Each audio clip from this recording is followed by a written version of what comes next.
Welcome, welcome, welcome to Awakening Potential Podcast. It's your gateway to the extraordinary. Today we're featuring Rick Jarboe, excuse me. I should know that by heart now.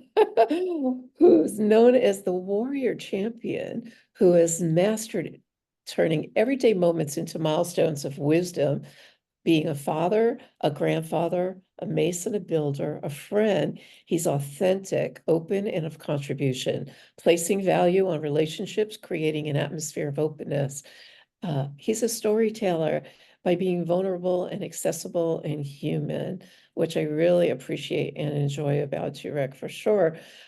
We've had a beautiful client relationship for almost 2 years now. Gosh, Rick moved to the big island of Hawaii, and he island hops for a living, working to renovate, restore, and build massive structures. Rick embodies the transition from ordinary to extraordinary, making his the perfect guide for today's exploration.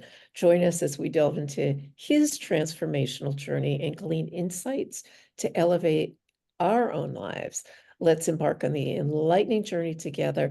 Warm welcome, Rick, and thank you for taking the time. I know it's early morning for you. It's a pleasure to have you here. Thank you so much, Karen.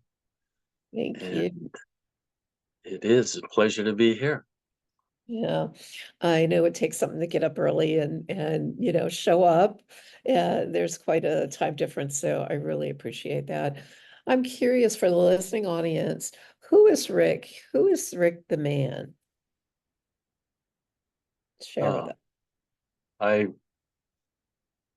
many different aspects. What I've done for a living and is building, uh, looking around my home here, several projects I started years ago, stone walls, and really a creation that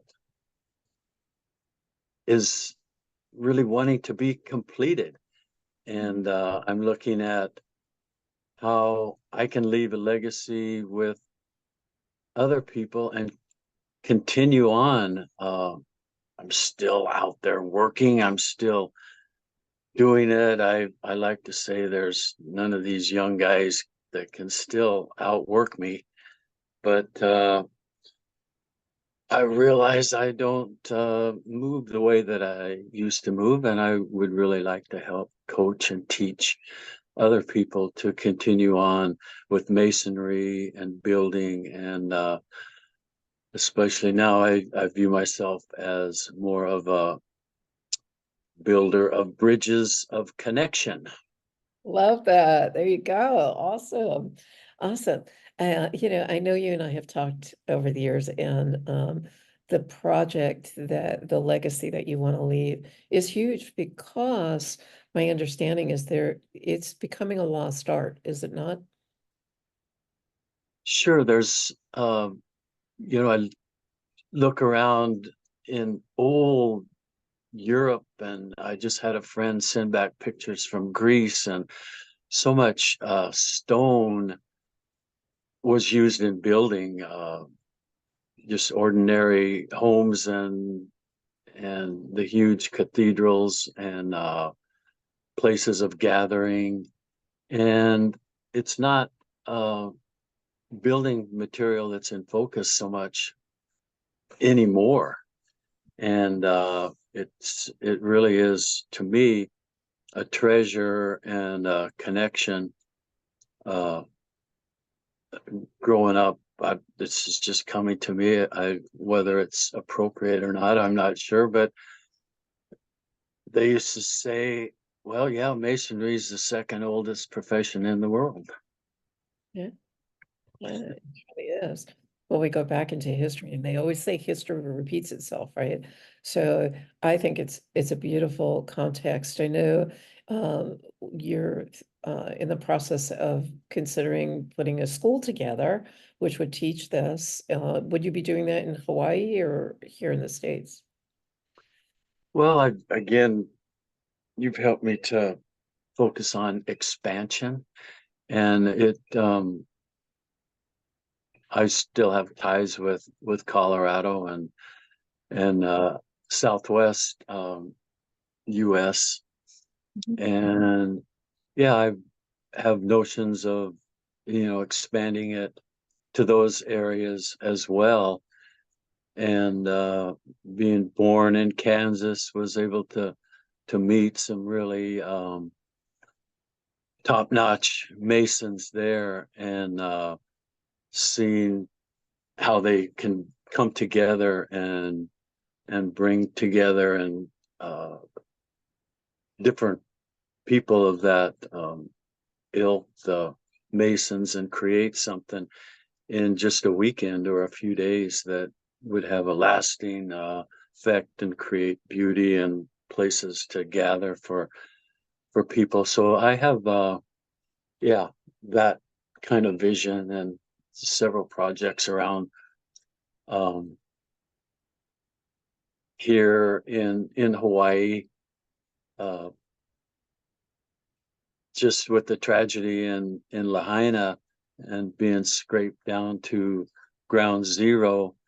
They have discovered many foundations, stone, and uh, rock that was created and not created, but formed, and from coral. And many of the old buildings were made of coral blocks, and so those would have been hand hewn. And yeah, there's a lot here. I see. I'm definitely into the restoration. I worked in Colorado, up in a high mountain town. Actually, Leadville, Colorado is 10,200 feet above sea level, and worked on several buildings there in bringing back what had crumbled and fallen. And so, yeah, I have visions of there, Colorado, Kansas, where I was born, and especially Hawaii. There's so much work that's been done, and kind of fallen into disrepair. And it's, to me, it's tragic to let that just go or get covered up or completely ignored. I love that. I really, that's one of the things you and I definitely have in common is the energy of beauty. I really love seeing the beauty around me. And one of the things I appreciate about you, Rick, is your ability to see not just the beauty, but things that are falling apart and wanting to restore them and bring them back to the natural beauty. So the islanders or people visiting could come and see the original structures. That it's history, right? So it's Hmm. real history. I think that's awesome. It, one of the other things I know you and I have talked about, and we've talked over the years of many things that I know you're up to, but you have the most amazing, huge heart, and I really appreciate that about you as well, is, not just your desire to leave in a legacy, your desire to rebuild these structures around you, but you're also talking about creating a men's group there in Hawaii. And what would the intention of this men's group be? Like, why bring these men together? Why is that something that's near and dear to your heart? Uh, yeah, I was able to step into a structure. It's called Mankind Project, and it's been around for 20 some years. It was started by a gentleman. His name's slipping me now, but he was a psychologist, and really um, into the position that he was in, doing a lot of feminist work. And there was a big gathering, and all of a sudden, it just impressed upon him that um, I think it's been more acceptable and easier for women to get together and discuss things, and you see that real openness. And for men, it has been covered up. you don't show your emotions, you don't, or you, it's not, not a lot of freedom, I'm familiar with the phrase cowboy up. We gotta, you get hurt, you cowboy up and you move on. And I think there's importance in, for men just to be able to be heard in expressing those emotions. Yeah, beautiful, beautiful. I've got to gather, not that I don't know what I don't know, but something tells me that that speaks to the warrior champion within you. Who is that warrior champion?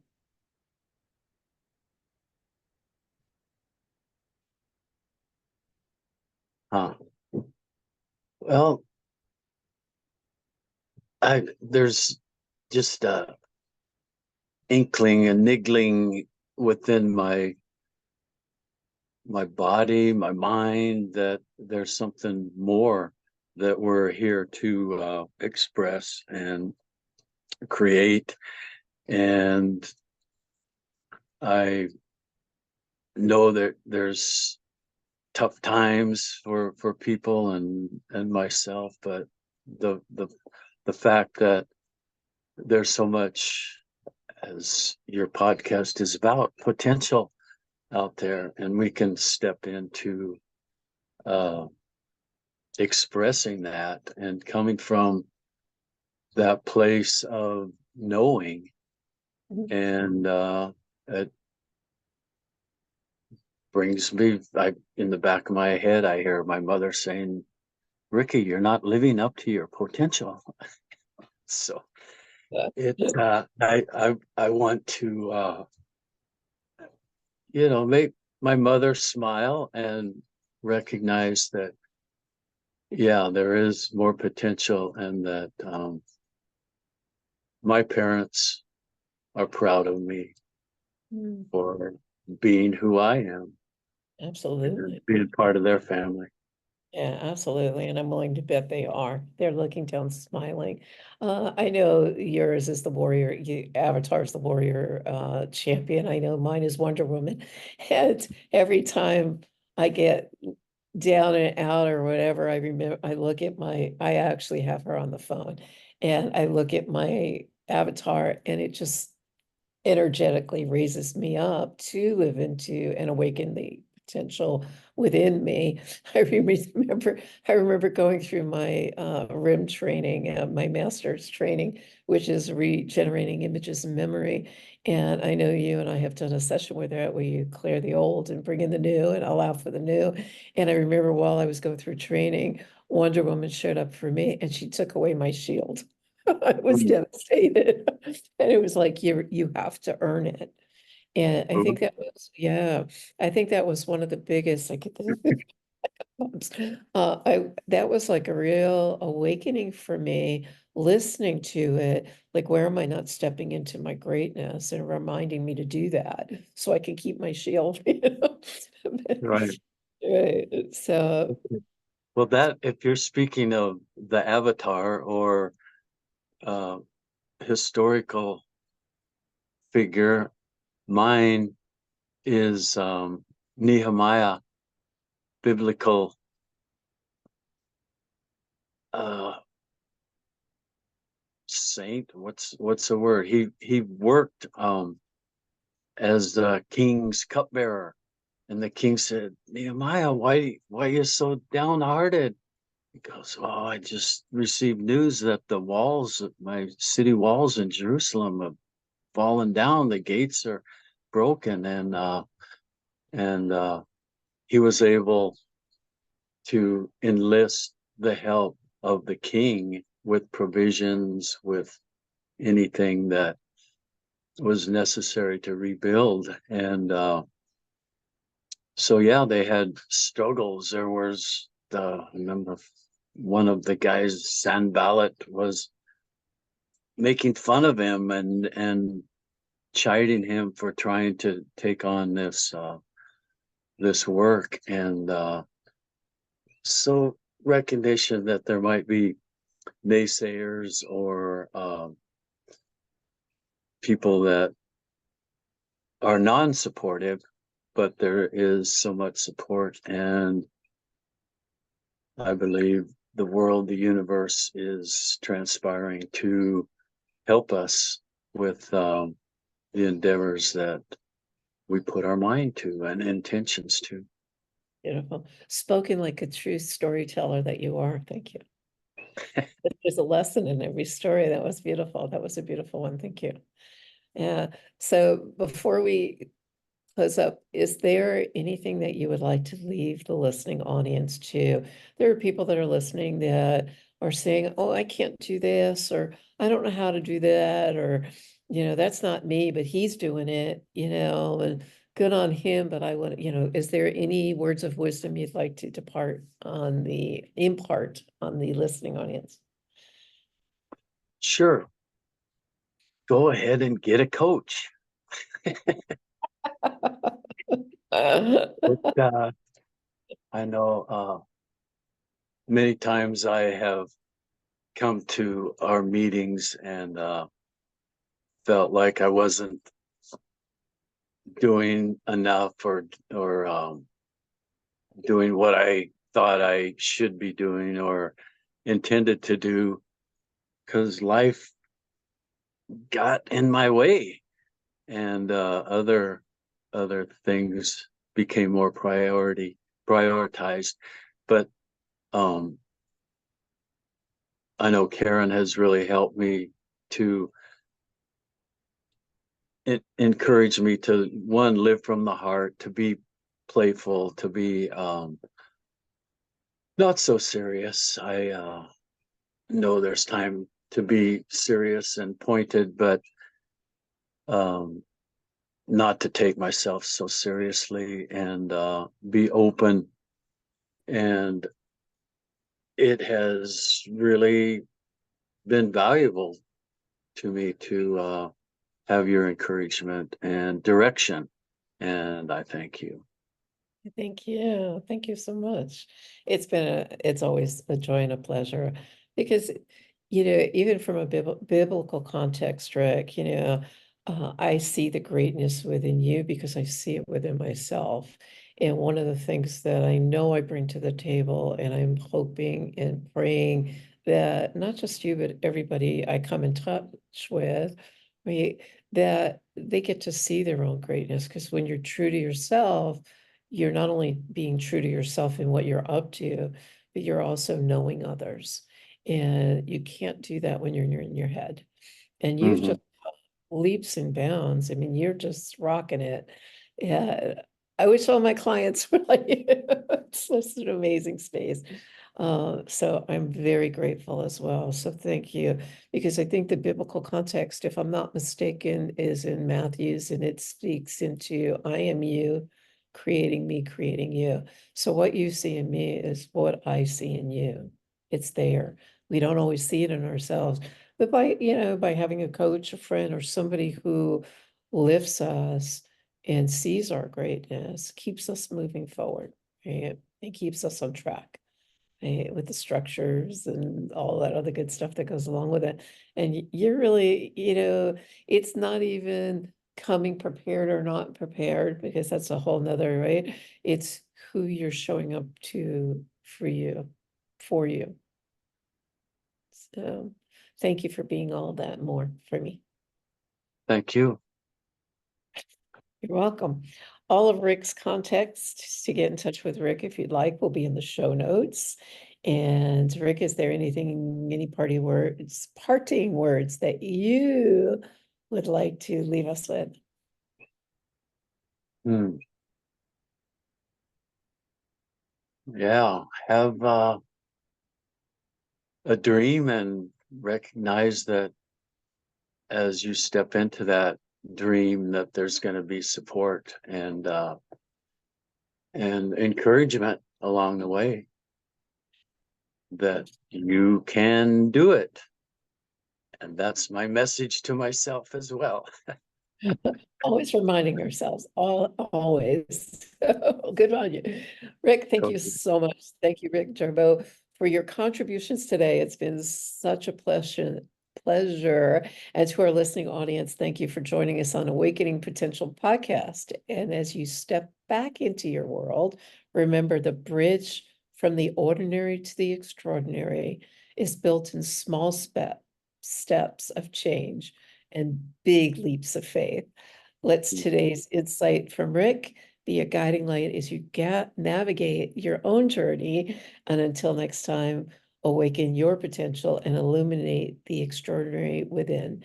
Stay inspired. Bye for now.